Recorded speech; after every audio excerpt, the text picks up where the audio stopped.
The Pacers once again lose a close game in Minnesota to the Minnesota Timberwolves and waste a killer Domantas Sabonis performance.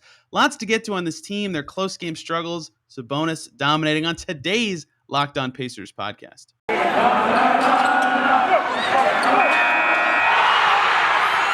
are Locked On Pacers, your daily Indiana Pacers podcast, part of the Locked On Podcast Network, your team every day.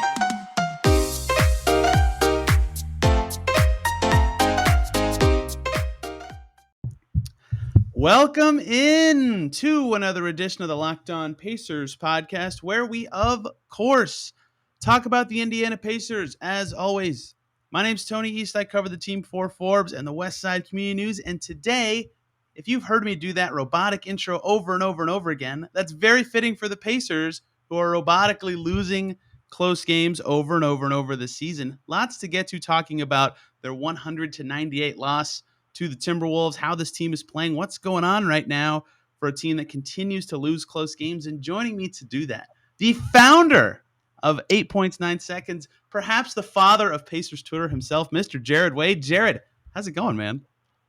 Yeah, doing pretty well. Watching another tough loss for these guys, but as you say, it's kind of normal at this point. It's always fun to talk with Jared Wade, who covered this team since I was like 12.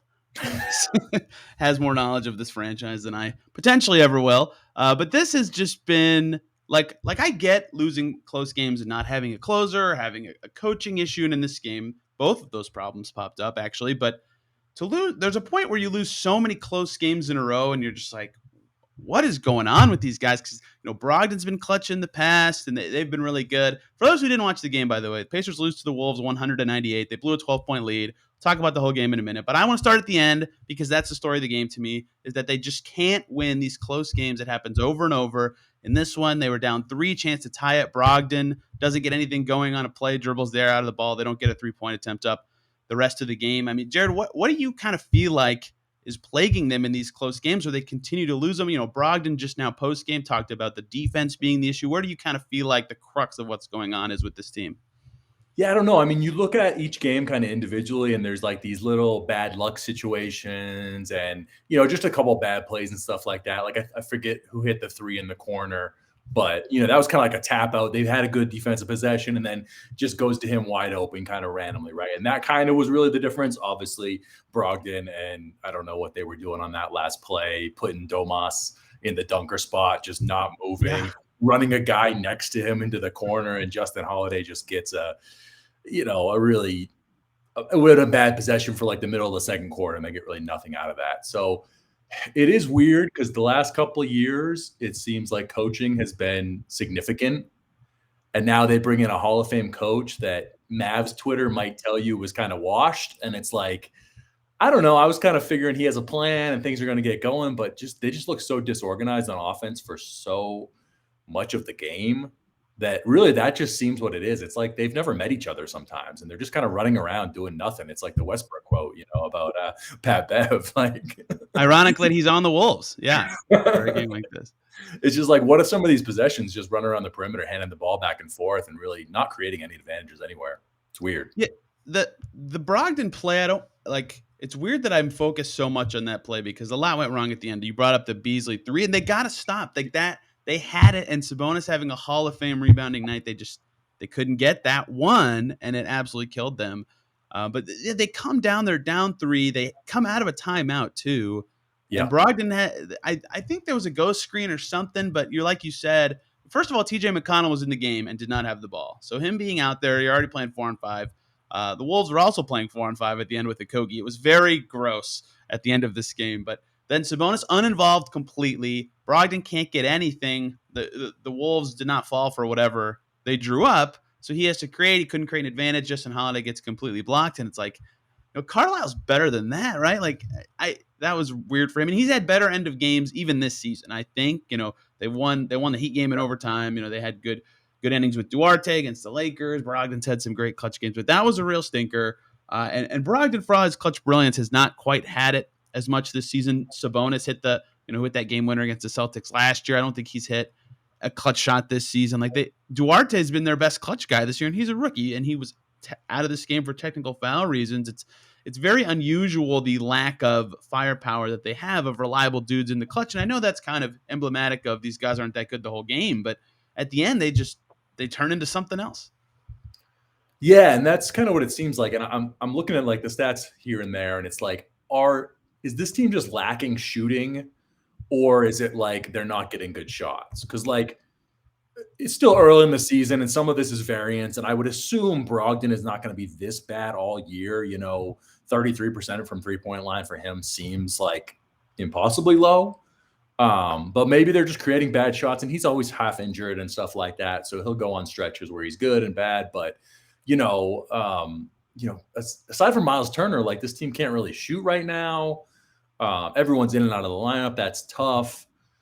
Duarte, since he's gotten hurt, is kind of like, a little bit of a rookie wall, a mini rookie wall, maybe. I mean, he still played okay tonight, but little stuff like that. So, I do still think this is going to come together. I do think Rick probably still can figure this out, but it's just weird how poor so many possessions are.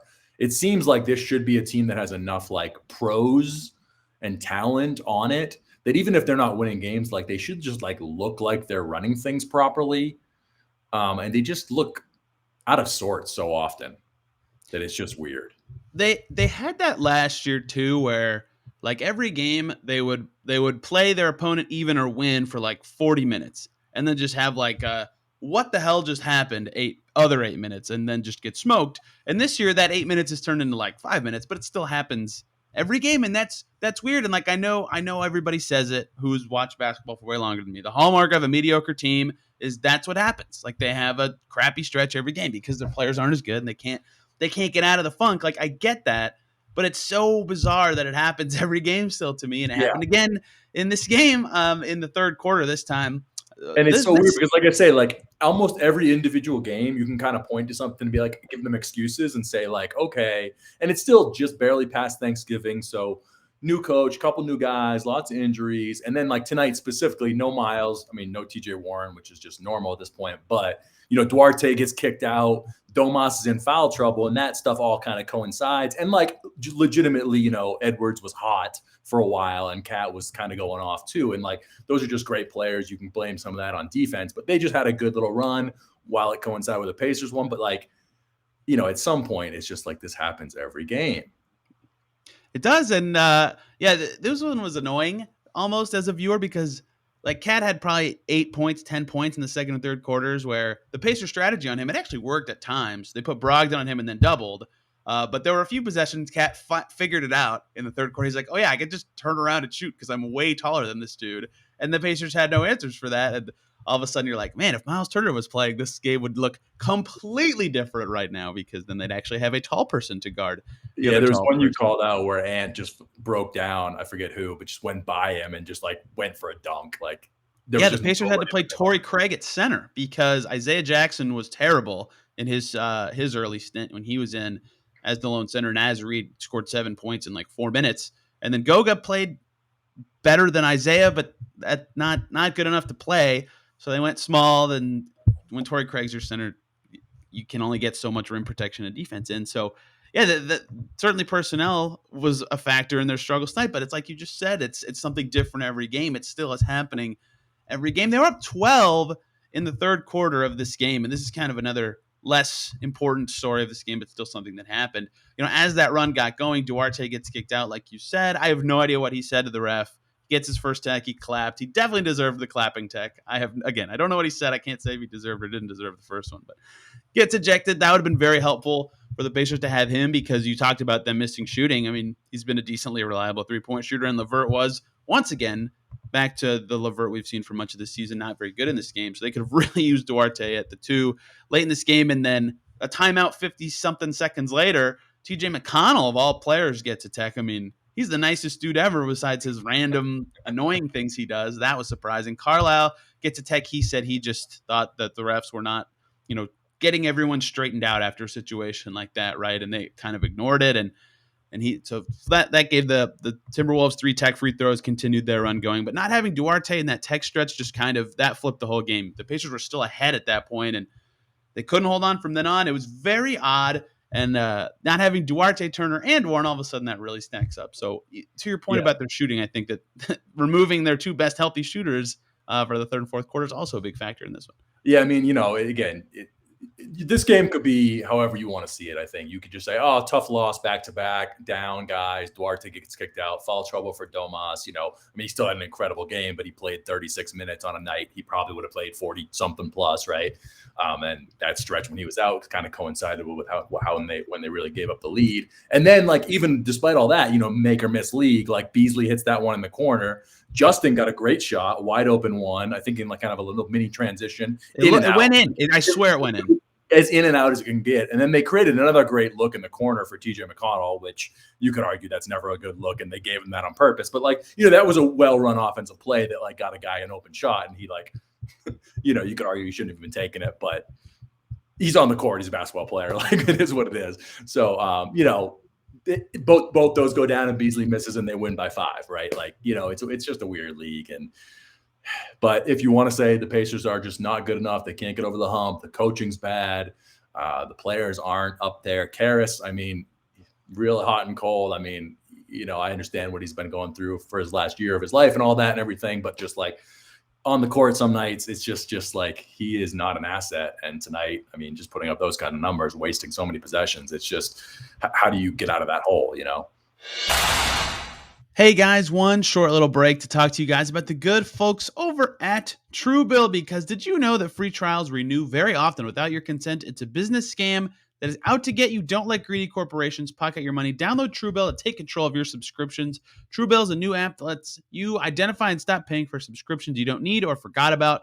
On average, people save up to $720 per year with TrueBill because companies make subscriptions hard to cancel, and TrueBill makes it super simple. Just link your accounts, and TrueBill will cancel your unwanted subscriptions in just one tap, and your TrueBill concierge is there to help you when you need them to cancel unwanted subscriptions. You don't have to. They have over 2 million users and have helped save them over $100 million.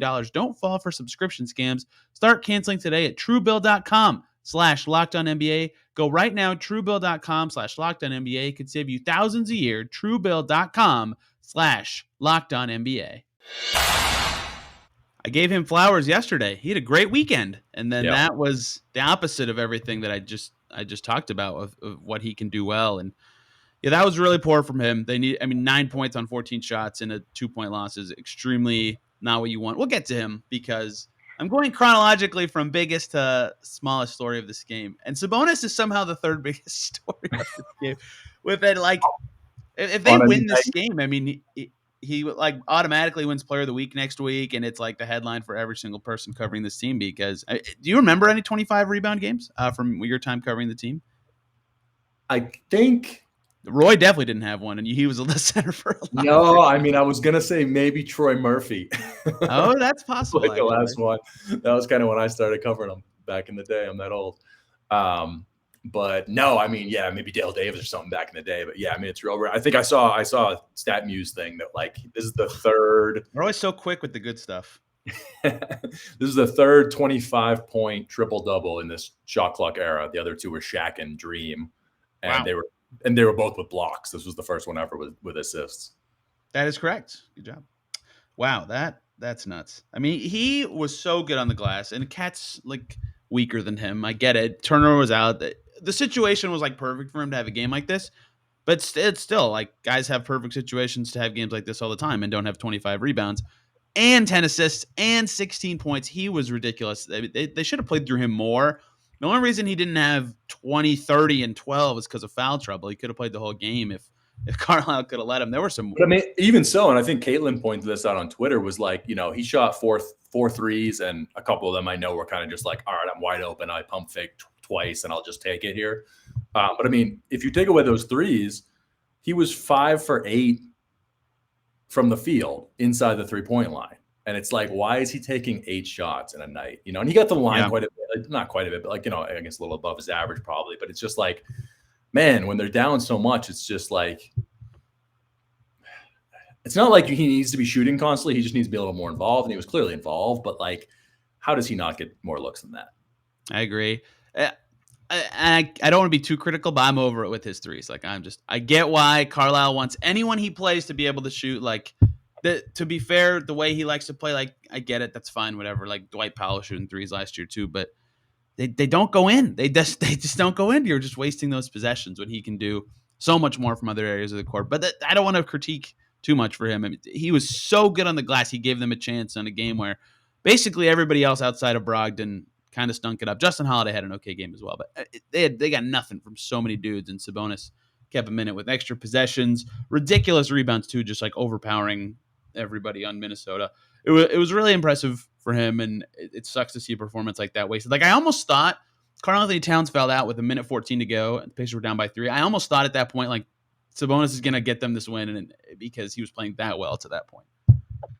Yeah, I don't think he really touched the ball again, did he? I mean, he got those free throws. He got those free throws. Yeah, Justin Holiday got the wing 3, and then Justin Holiday got blocked by Okogie, and then Brogdon got a layup, and Keelan Martin got a putback that completely didn't matter at all. But yeah, I don't think he did. That's kind of, maybe he tipped the one that the Wolves got the offensive rebound and ended up putting the game away. But I think he did.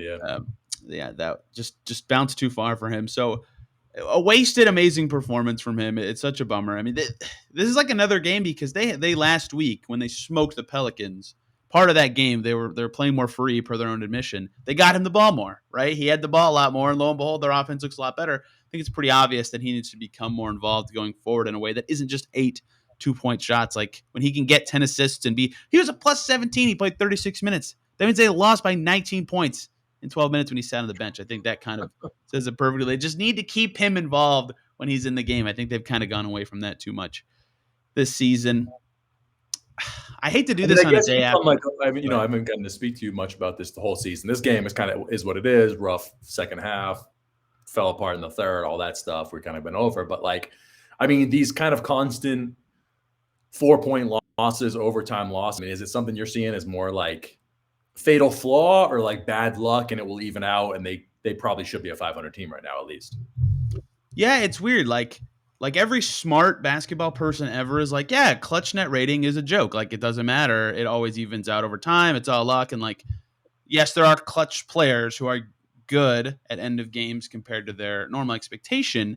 So to that point, I kind of think, yeah, they've been a little unlucky, but I also I can watch what they did and be like, wow, what was that? Like they shot themselves in the foot doing this, and this in the last 3 minutes of that game. So a little bit of both, which is like they got the Kings win. They got the stops that night, but that the Kings, congrats, you beat the Kings. So it's weird. Like LaMelo Ball banked in 2 threes, and like Davis Bertans hit a fadeaway 30-footer, and they got like Chris Duarte got fouled against the Lakers. They ended up losing that one. That last 2 minutes report revealed that. Like, a lot of them, Robert Covington, it's 4 threes in 3 minutes. Like, a lot of them are like, oh, like, what can you do? But at the same time, when it happens so much, at some point it becomes a pattern, right? Like, I'm watching it happen. So I don't really know what to make of it. It's tough because they go to Utah, get a win. Was that a back-to-back in altitude, right? Like, or close to it. They go and win in Chicago, and like they kind of went on a little run where you thought they were good, and then it's just like, then they lose to the Pistons and the Hornets, and it's just like, the NBA is also like pretty decent across the board now. I don't think there's as many like terrible good league this year teams as there used to be. I guess Detroit is like one of the ones that you'd say, but like, so it's like, an any given night thing. But yeah, every time I think they're coming together, it's like someone gets hurt and then they just look like garbage again. It's weird because, okay, so I ran through the schedule, start of the season. I go through a game at a time. Like, I can see the back-to-backs. I can see the other team schedule, stuff like that. So it's a lot easier to predict what's going to happen. I had them at 10 wins right now. They have 9. Like, they beat Detroit. They're like right where reasonably anyone who's like studies the whole league thinks they could be. But they haven't strung together a win streak. They keep blowing these close games. They've lost twice in overtime.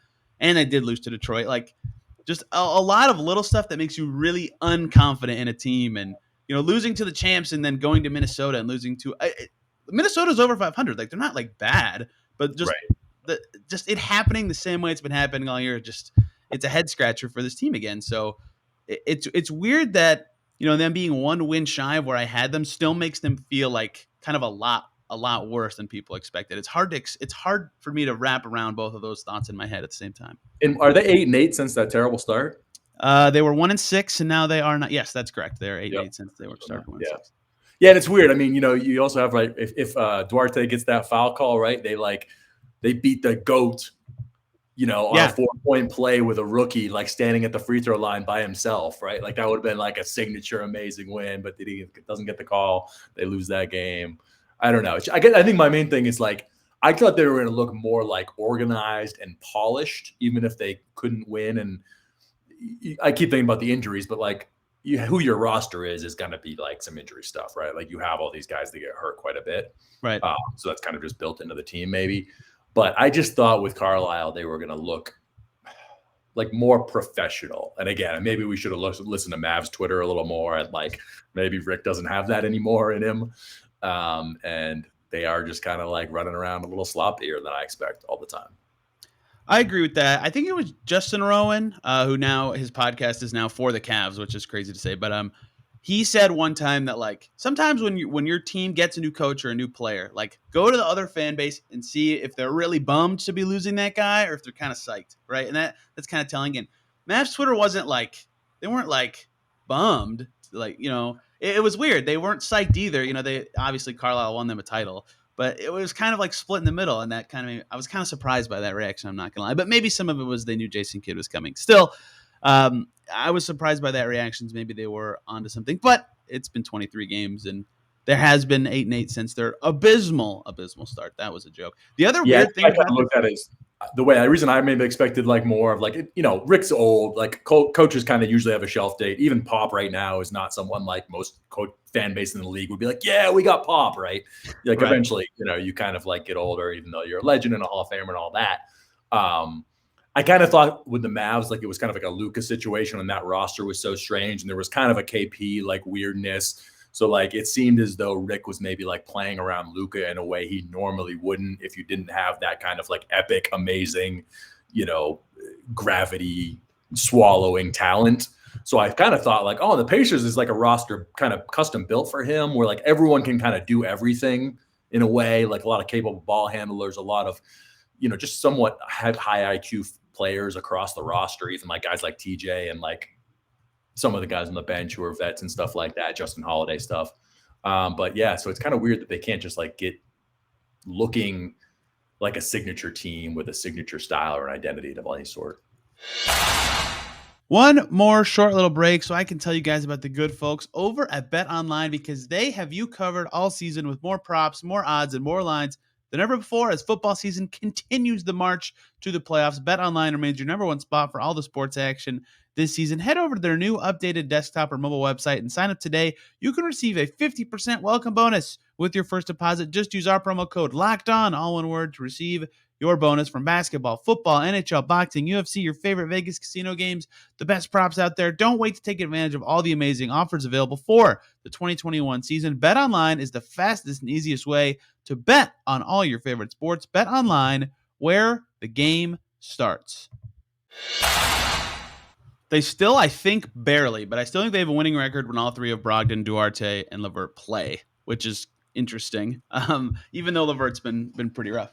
So that's certainly strange. This is something else, just speaking about the confidence and vibe of the team that as I've thought about a lot is they've never had a win streak longer than 2. Like you've never been like if you're a fan, you've never been like, like finally we're playing well. You know what I mean? Like the Houston Rockets are on a 3-game winning streak right now. The Houston Rockets, the Pacers have never gotten that 3-game win streak this year. And that's been really killer for them. Like if they just beat Detroit, they get 3 in a row. If they win that Lakers game, they get 3 in a row. They blow it against Portland, they get 3 in a row. If they win that, they lose to the Jokic-less Nuggets, they get 3 in a row if they win that. But it's never happened like some stupid hurdle just gets in their way over and over. It's so weird how many things chopped up have just completely changed the vibe and outcomes of this team. I said vibe. I hate the word vibe. But just how many things have altered their season in that way. And when you're 9-14, it's so weird. Like you said this earlier, and I've never thought that I did this, but there's so many games where after the game, I'm like, oh, it makes sense why they lost, even though it was close. But like after a point where you do that so much, it's like, why do I keep saying it like that? I should be like, this is so bad that this keeps happening to this team. And they can't get a win streak. They can't win the close games. It just all adds up to like, man, these guys maybe aren't that good right now.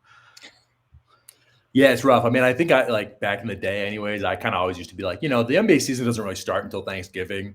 And they've kind of pushed the season earlier in this October over the years. So like, that's not the exact deadline that I would use anymore because we're 20 something games in now. Right. But those first 10 to 12 games, it's kind of like, all right, this is still basically preseason, especially with a new coach, injuries, all that. But yeah, I mean, at some point we're a quarter of the way through the season now, more than that. Right. So it's like, I don't think the record changes like significantly that much going forward. Like traditionally in the NBA, it's kind of like you kind of are who you are once we get to 40 games, and we're getting there. We're getting there, and this doesn't look like a good team. It's just weird. Yeah, you know who broke the trend of teams that had a bad 20-game start and then closed awesome last season? Nate. That's actually one. That's funny. That was not who I was going to say. They started real good last year, and then they just fell apart. I was going to say the Mavs, but also the Pacers and the other Nate in Atlanta. Ironically, a very Pacers-sphere question, but those were the three teams that it happened to. It's not like, yes, it is a kind of true thing that after 20 games, the standings are pretty close to how they finish. But the Mavs have really bucked that trend last year with also a hard schedule. That's where I want to close this. I don't know if you think this matters as much as it's been talked about, but their schedule's been really hard. Whatever, they still should have won more of the games that they were in right at the end. They're home from now until the 15th of December now, which is huge. They've been traveling so much. I think they've slept in their bed 2 consecutive days, like once since the season started. I mean, do you feel like that actually can matter for this team, or is that just kind of an overblown talking point for a team that's been traveling so much? No, for sure. I mean, I think there was that weird stretch where they were on the road and lost to the Knicks, Pistons, and Hornets in a row. But I mean, going into that and then like out of that, I think they looked like a competent team again. Again, if they win that Lakers game, we're talking about them right now as if, of course they lost to the Bucks. It's Giannis. And then like back to back, they lost a tough one to Minnesota, and we're having a completely different conversation, right? Right. Or if they like pull out the win tonight and a couple shots go the other way, we're talking about them kind of completely different. So I do think this team can still become good, and I would expect like a Rick-based team to like maybe figure it out eventually. Like again, I just have enough respect and faith in him to get these guys like doing something, and maybe what he's trying to do like is a little more not plug and play. And he requires the guys who have been hurt to kind of be all together to learn it. And he was a little bit resistant, I think, to kind of like keep up the back-to-back seasons where like Nate and then Nate 2.0 were kind of like both like happy to use Domas kind of as the hub and just kind of like go through with that, especially last year with Nate 2.0. I kind of like was a little surprised that he did that because it's kind of an unusual way to play, right? To like use your center as like this guy who comes out and sets a 45 pick and rolls at the top of the key all game long and does these dribble handoffs. But like he must have watched enough film and like saw it worked. And like Rick, I guess, kind of was against that for a while. He seems to be like now a little more like, all right, Domas is kind of like what we have and we need to like make it work. And it does seem to be working better now. So I honestly still am fairly optimistic. I mean, at 9-14, like, what are they going to be on Christmas Day? Who knows? But I think this should be like a capable team by January. Yeah, let's chat on January 3rd, because from right now until, like I just said, they play 6 in a row at home. They play 7 of 8 at home. Like that's a key stretch to get your season back a little bit when you're 9-14. And then after 2 days before Christmas until January 2nd, they play Houston, Chicago, Charlotte, Chicago, Cleveland. They've already beaten Chicago. They've lost to Charlotte by a combined 4 points in 2 games. The Cavs are actually kind of good, but they're still young. Those are winnable games. Sexton's hurt. A lot of factors there. They could match up well against them. In theory, by January 3rd, if this team is still like 6-7 games under 500, then you got to go, okay, whoa, this is wrong. Like this is bad. They need to change quite a bit of stuff. But if they have recovered by then, I think you can kind of look back at the beginning of the season a little differently. That said, patience only gets a fan base so far. So I don't want to be like, well, just wait till January, guys. So I do think that date will be important in my own head, but this upcoming stretch is pretty important for this team. Yeah, and if they get like a 10-game stretch with like mostly everyone healthy and like, not Miles just missing random games with illnesses, like throws that off and all this stuff, Duarte getting hurt and then thrown out of games, there's just the lack of consistency. And it just, when you have a team that is really built upon like 5 guys whose usage should be like 20, there's just not as much room for like having like Dame Lillard come in and just like win 5 games in a row for you. Like they just, as much respect and as great as I think Domas really is, like he just isn't going to go win games for you by himself, right? Like there still just needs that consistency across the roster that they just haven't had. So I'm still like not going to completely say this team is trash until they're bad, like when they're actually together. Yep, I agree, and I have to close by saying you brought up the 20 usage thing. I talked about Balancer last week on this show. They were 3-7 when someone took 20 or more shots in a game prior to tonight. Brogdon took 20 tonight. They are now 3-8. I'm just saying, if a few more of those possessions go to Domantas Sabonis, maybe we're having an entirely different conversation. Jared doesn't write about basketball anymore, but his Twitter feed is a lot of Steph Curry and a little bit of other teams. So, Jared, where can people follow you and all your stuff? Yeah, Jared_Wade. Not really much of a basketball writer or professional folk anymore, but just watch and enjoy it. So there's some tweets on there and a lot of other crap too. Please enjoy Steph while he is killing it. I am very excited for Suns Warriors tomorrow. Very excited. That's going to be it's so rare that a regular season game, 21 games in, I'm like planning to stay up late for already, but I'm really excited for that game. This show's on Twitter. That was the old one. You can't stay yeah, up anymore. I'm robotic and washed. I mean, staying up till where it's 11:30 right now. Like I'm already like, man, tomorrow's going to be tough. I'm on Twitter at TEastNBA, and the show is at Locked On Pacers. Tomorrow, we'll be previewing Pacers Hawks and, ironically, Nate McMillan versus the Pacers in what should prove to be an interesting test game for the Pacers as they start that homestand on Wednesday. So we'll see you then. Thank you guys for listening, and have a good one.